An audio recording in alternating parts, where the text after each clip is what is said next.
ప్రపంచం ఇలా జరుగుతుంది, మా రాజ్యంలో జరుగుతుంది, నేను ఈ చెడంతా నేను చూడాల్సి వస్తుంది, నువ్వేం చేస్తున్నావు నన్ను అడుగుతున్నావు కదా. నేనేం చేస్తున్నానో కొన్ని విషయాలు మీకు చెప్పే ప్రయత్నం చేసినా సరే అర్థం కాదని దేవుడు చెప్తున్నాడు ఇక్కడ.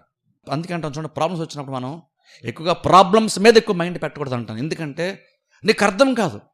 కొన్ని ఇబ్బందులు మనం ఫేస్ చేసినప్పుడు మనం నార్మల్గా అప్పుడు కూర్చొని నేను ప్రార్థన చేస్తున్నాను, చర్చికి వెళ్తున్నాను, నాకు ఎందుకు ఇలా జరుగుతుందని నార్మల్గా ఆలోచిస్తుంటాం మనం. నేను తెలుసా, ప్రాబ్లం ఉన్నప్పుడు నేను ఇంకా వీళ్ళంత త్వరగా నువ్వు చర్చికి ఎక్కువగా రావడానికి ప్రయత్నం చేయి. ఎందుకంటే ఆ మూమెంట్లోనే సాతాను నేను యాక్చువల్గా నేను విశ్వాసంలో బలహీనపరిచే ప్రయత్నం అక్కడ నువ్వు చాలా ఈజీగా సాతాను టార్గెట్ అయిపోతావు. ఎందుకంటే నీకు ప్రాబ్లం ఉంది కాబట్టి ఆ ప్రాబ్లం సాతాను నేను చాలా బలహీనపరిచే ప్రమాదం ఉంది. ఆ మూమెంట్ కనుక మనం చాలా జాగ్రత్తగా కనుక వివరించి అర్థం చేసుకొని ఎలా ఆలోచించాలో ఎలా ప్రవర్తించాలో తెలుసుకుంటే దాన్ని ఈజీగా జయించి నీ విశ్వాసాన్ని నువ్వు కాపాడుకుంటావు. ఈ లోకంలో అన్నీ పొందుకోవడమే మన యాక్చువల్గా ఒరిజినల్ గురి కాదు. యాక్చువల్ గురి ఏంటంటే మనము అల్టిమేట్ విశ్వాసాన్ని కాపాడుకోవడం కోసం.